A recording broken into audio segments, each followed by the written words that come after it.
It's from the same book, and it's called School for the Unspeakable. It's a significantly longer one than the previous one, so I'm not gonna waste your time and get straight to the business. Bart Sedgwick dropped off the train at Carrington and stood for a moment on the station platform, an honest-faced, well-knit lad in tweeds. This little town and its famous school would be his home for the next 8 months. But which way to the school? The sun had set, and he could barely see the shop sign across Carrington's modest main street. He hesitated, and a soft voice spoke at his elbow. "Are you for the school?" Startled, Bart Sedgwick wheeled. In the grey twilight stood another youth, smiling thinly and waiting as if for an answer. The stranger was all of 19 years old. That meant maturity to young Sedgwick, who was 15, and his pale face had shrewd lines to it. His tall, shambling body was clad in high-necked jersey and unfashionably tight trousers. Bart Sedgwick skimmed him with the quick, appraising eye of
suspicious tinge.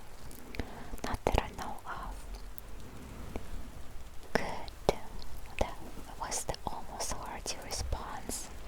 As I was saying, there's only a few of us at the school tonight, only 3 to be exact, and we don't like Bible quarters. Sedgwick laughed, trying to appear sage and cynical. Isn't Satan reputed to quote the Bible to his own? What do you know about Satan? Interrupted Hogg. He turned full on Sedgwick, studying him with intent dark eyes. Then, as if answering his own question, little enough, I'll bet. Would you like to know about him? Sure, I would, replied Sedgwick, wondering what the joke would be. I'll teach you after a while, Hogg promised cryptically, and silence fell again.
chorus of mirth.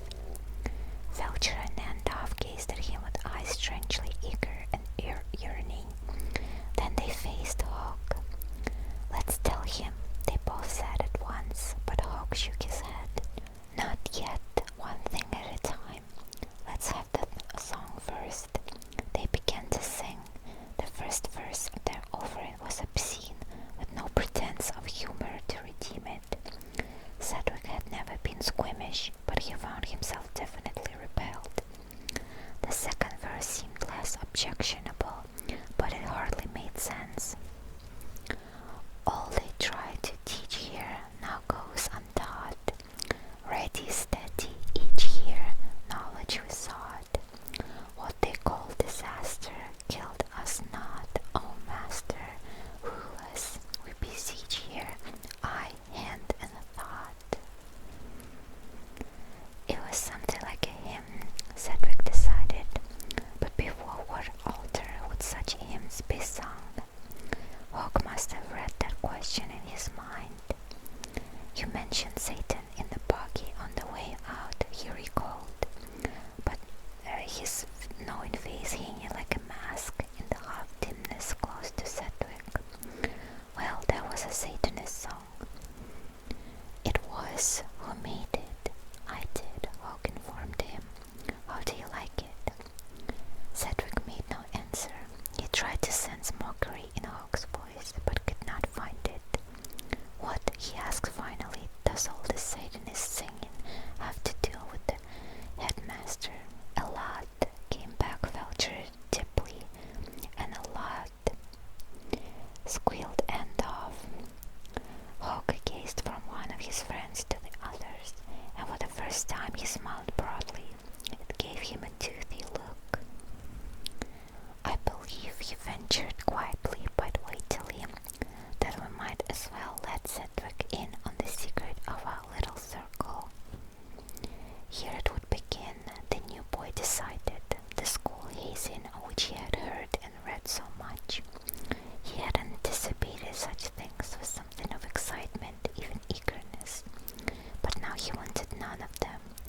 He did not like these three companions, and he did not like the way they approached whatever it was they intended to do. He moved backward a pace or two as if to retreat. Swift as darting birds, Hawk and Andov closed in and at either elbow. Their chill hands clutched him, and suddenly he felt lightheaded and sick. Things that had been clear in the moonlight went hazy and distorted. "Come on and sit down," Sedgwick invited Hawk, as though from a great distance. His voice did not grow loud or harsh, but it embodied real menace. "Sit on that windowsill, or would you like us to carry you?" At the moment Sedgwick wanted only to be free of their touch, and so he walked unresistingly to the sill and scrambled up on it. Behind him was the blackness of an unknown chamber,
promises.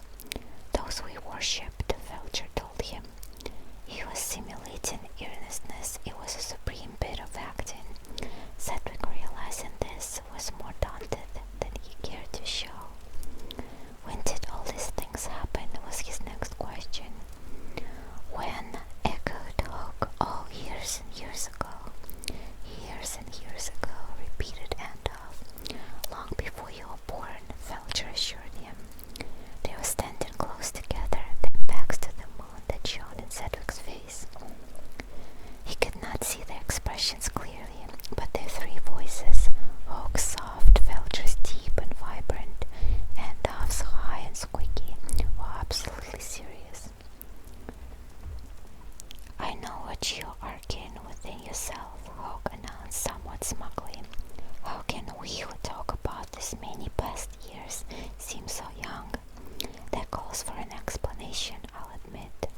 He paused as if he's choosing words. Time for us stands still. It came to a halt on that very night, Sedgwick.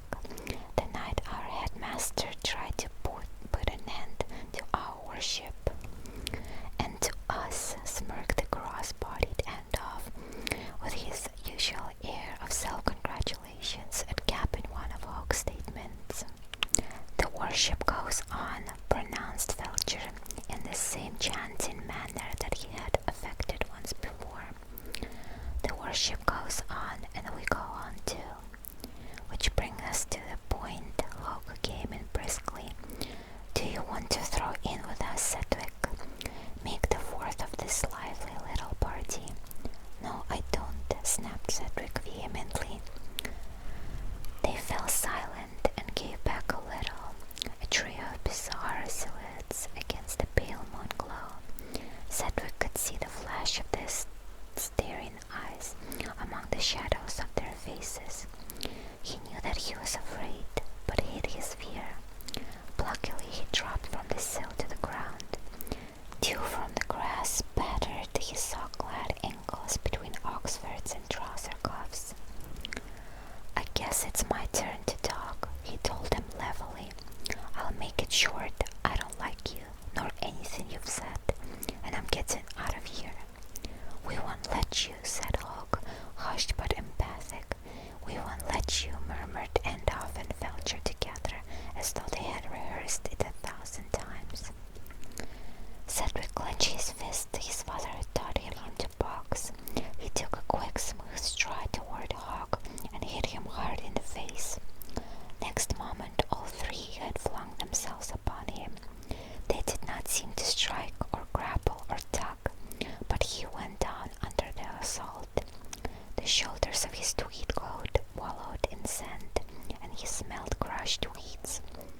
Hawke on top of him, pinioned his arms with a knee on each bicep. Felcher and Andolph were stooping close.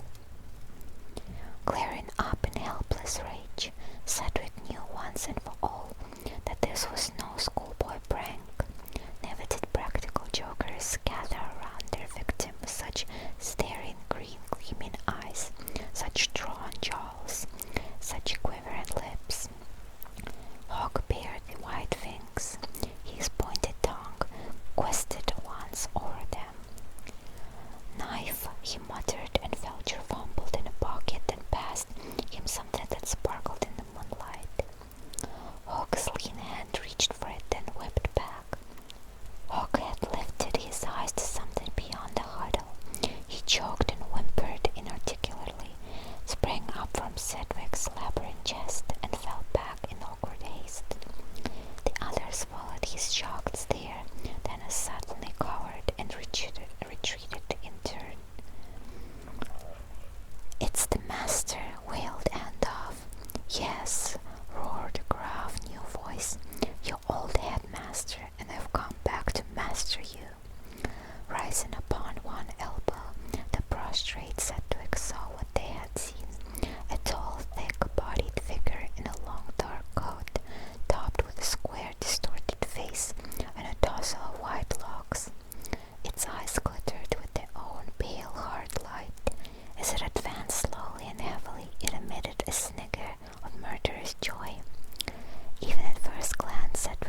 his shaky feet, the long coat and the blocky hat leaned toward him.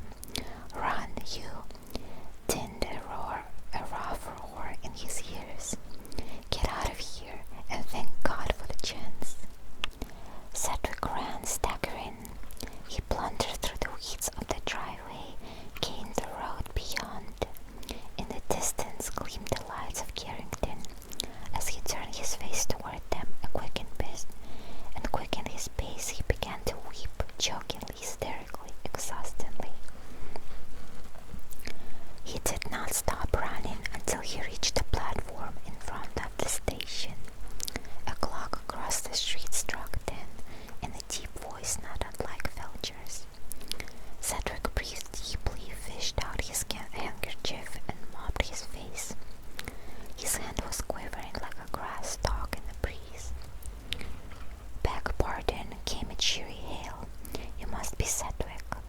As once before, on the same platform, he whirled around with startled speed. Within touch of him stood a broad-shouldered man of 30 or so, with horn-rimmed spectacles. He wore a neat Norfolk jacket and flannels. A short briar pipe was clamped in a good-humored mouth. "I'm Collins, one of the masters of the school," he introduced himself. "If you're Sedgwick, you've had us worried. We expected you on the 7 o'clock train, you know. I dropped down to see if I couldn't trace you." Sedgwick found a little of his lost wind. "But I've been to the school," he mumbled protestingly. His hands still trembling, gestured vaguely along the way he had come. Collins threw back his head and laughed, then apologized. "Sorry," he said. "It's no joke if you really had all that walk for nothing. Why, that old place is deserted. Used to be a catch-all for incorrigible rich boys. They closed it about 50 years ago, when the headmaster went mad and killed 3 of his pupils. As a matter of coincidence, the master himself